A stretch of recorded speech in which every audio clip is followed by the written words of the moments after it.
চাইলে অসাধ্য সাধন হতেই পারে। আমরা আবার আসবো দিদি বৌদির কাছে।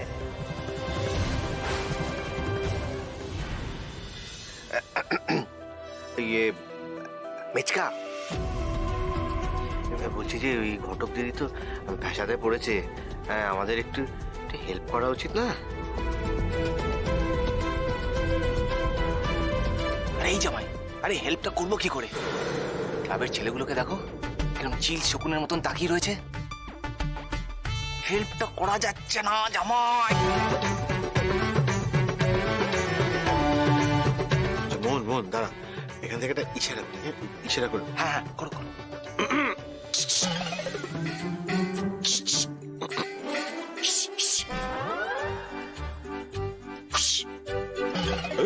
আরে ঘটক দিদি তো এদিকে তাকাচ্ছেই না। একটা এসএমএস করো। এই হ্যাঁ ঠিক বলেছিস। দাঁড়া দাঁড়া, আমি ওকে কপি পেস্ট করে রেসিপিটা পাঠিয়ে দিই।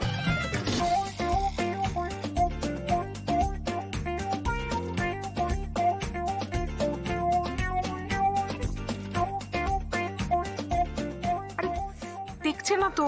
মেসেজটা যখন দেখছে না তখন আছে আছে, আমার কাছে একটা উপায় আছে। দাঁড়াও দাঁড়াও।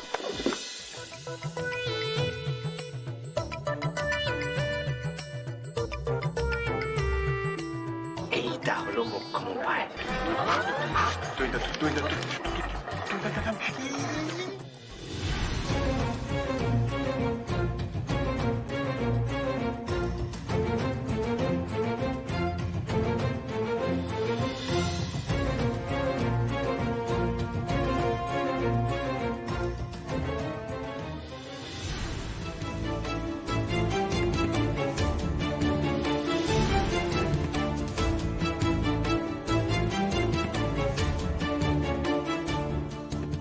এটা হচ্ছেটা কি?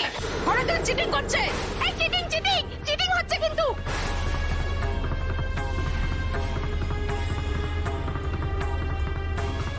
সত্যি তো মাধ্যমিক দিতে এসেছে, সাথে আবার চিট এনেছে। এরকম করলে কিন্তু আমরা খেলবো না। হ্যাঁ হ্যাঁ খেলবো না, এরকম করলে খেলবো না, ডিসকোয়ালিফাই করো। ডিসকোয়ালিফাইড করতেই হবে, নয়তো আমরা কিন্তু খেলবো না। কেমন হবে তা জানতে পারবো আর কিছুক্ষণ পরেই।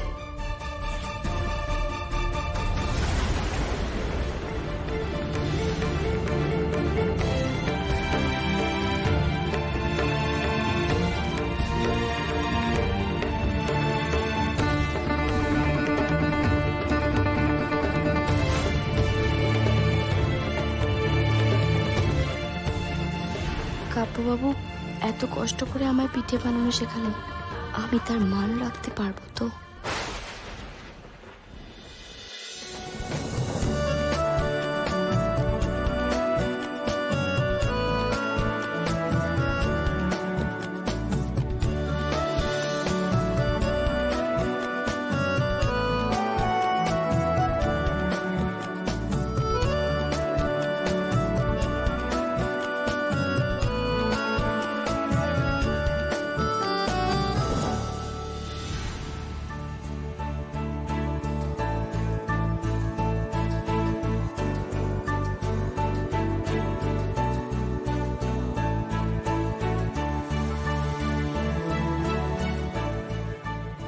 আমাদের বিচারকেরা সকলের বানানো পিঠেপুলি খেয়ে দেখেছে এবং নাম্বারও দিয়েছে, এবং চলে এসেছে আমার হাতে মার্কশিট।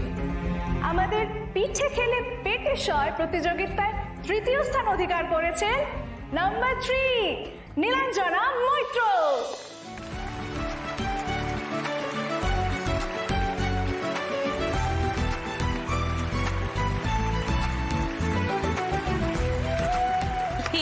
বাবা দেখলি মোহন, ঠাডও হতে পারলো না ঘটক। ও আর কিছু হবে না, আমি তো বলেই ছিলাম। না না, এত তাড়াতাড়ি আশা ছাড়া যায় না। কিছু কত, আমি তোকে বলছি ঘটক দিদি কিছু না কিছু একটা হবে। তুমি এত কথা বলো না তো, ও রান্না বান্না কিচ্ছু পারে না, কিচ্ছু হতে পারবে না, তুমি দেখো। এবার আমাদের প্রতিযোগিতায় দ্বিতীয় স্থান অধিকার করেছে কঙ্কনা বিশ্বাস।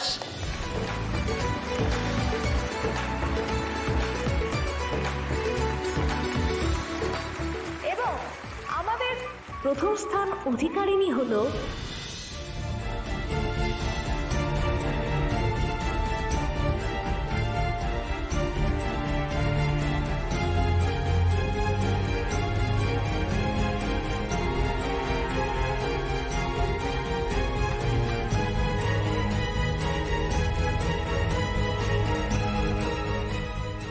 প্রেরণা পাল।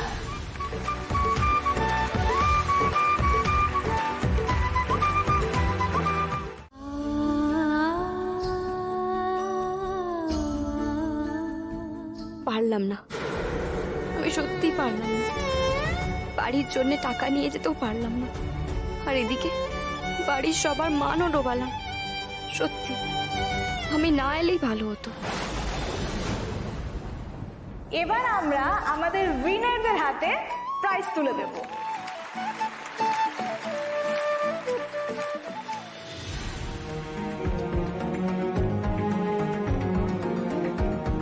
আমি বলেছিলাম, আমি অনেকবার তোমাদেরকে বলেছিলাম এই মেয়ের দ্বারা কিচ্ছু হবে না।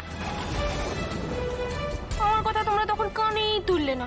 এর থেকে যদি আমার তানিয়াকে পাঠাতে না দাদা, দেখতে বাড়িতে কিছু টাকা আসতো, কম্পিটিশনটা ওই জিততো। হ্যাঁ, তুই চুপ করবি, মুখটা বন্ধ রাখবি এবার।